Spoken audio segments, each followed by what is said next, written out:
मुजफ्फरनगर के खतौली विधानसभा उपचुनाव को लेकर नेताओं के बीच जुबानी जंग तेज हो गई है। राष्ट्रीय लोकदल के प्रत्याशी मदन भैया ने मंत्री संजीव बालियान पर तीखा हमला बोला। उन्होंने कहा, जिस व्यक्ति के भाई पर कई मुकदमे चल रहे हों, उसे दूसरे के ऊपर सवाल उठाने का कोई हक अधिकार नहीं है। उन्होंने कहा कि हम किसानों, मजदूरों, बेरोजगारों के मुद्दे पर चुनाव लड़ रहे हैं। ये बड़ी बात आपको बता दें, खतौली विधानसभा उपचुनाव को लेकर नेताओं के बीच जुबानी जंग अब तेज हो गई है। राष्ट्रीय लोकदल के प्रत्याशी हैं मदन भैया, सपा और आरएलडी के संयुक्त प्रत्याशी हैं। उन्होंने मंत्री संजीव बालियान पर तीखा हमला बोला है और उन्होंने कहा है, जिस व्यक्ति के भाई पर कई तरीके के मुकदमे हैं, उसे दूसरे के ऊपर सवाल उठाने का कोई अधिकार नहीं है।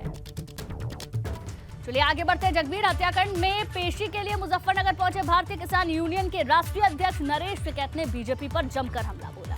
उन्होंने कहा कि आजम खान के मतदान का अधिकार छीनना तानाशाही के समान है। टिकैत ने सवाल किया कि यदि आजम खान के मतदान का अधिकार छीन सकता है तो विधायक विक्रम सैनी का क्यों नहीं। इसके लिए उन्होंने बीजेपी पर एक तरफा कार्रवाई का आरोप लगाया है। ये बड़ी खबर आपको बता दें, जगबीर हत्याकांड में पेशी के लिए मुजफ्फरनगर पहुंचे भारतीय किसान यूनियन के राष्ट्रीय अध्यक्ष नरेश टिकैत ने बीजेपी पर जमकर हमला बोला है।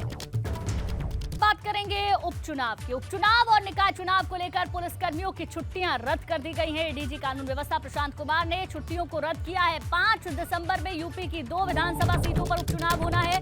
5 दिसंबर को मैनपुरी लोकसभा सीट पर भी उपचुनाव होना है, जिसको देखते हुए पुलिसकर्मियों की छुट्टियों को रद्द किया गया है। आने वाले वक्त में निकाय चुनाव भी हैं, जिसको ध्यान में रखते हुए एडीजी कानून व्यवस्था प्रशांत कुमार ने पुलिसकर्मियों की छुट्टियां रद्द कर दी हैं। आपको बता दें, 5 दिसंबर को यूपी की 2 विधानसभा सीटें खतौली और रामपुर में उपचुनाव होना है। इसके साथ साथ 5 दिसंबर को ही मैनपुरी की लोकसभा सीट, जो कि नेताजी के निधन के बाद खाली हुई है, उस सीट पर भी उपचुनाव होना है। लेकिन उससे पहले पुलिस की व्यवस्था चाक चौबंद रहे, दुरुस्त रहे, इसको ध्यान में रखते हुए जो पुलिसकर्मी हैं उनकी छुट्टियों को रद्द किया गया है।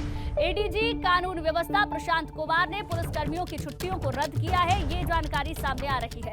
उपचुनाव के बाद निकाय चुनाव भी नजदीक है, निकाय चुनाव भी होने वाले हैं और इन तमाम व्यवस्थाओं को बनाने के लिए पुलिस की एकजुटता और सुरक्षा के साथ साथ तमाम इंतजाम जो पुलिस प्रशासन की ओर से करने होते हैं, उसको देखते हुए छुट्टियों को रद्द किया गया है।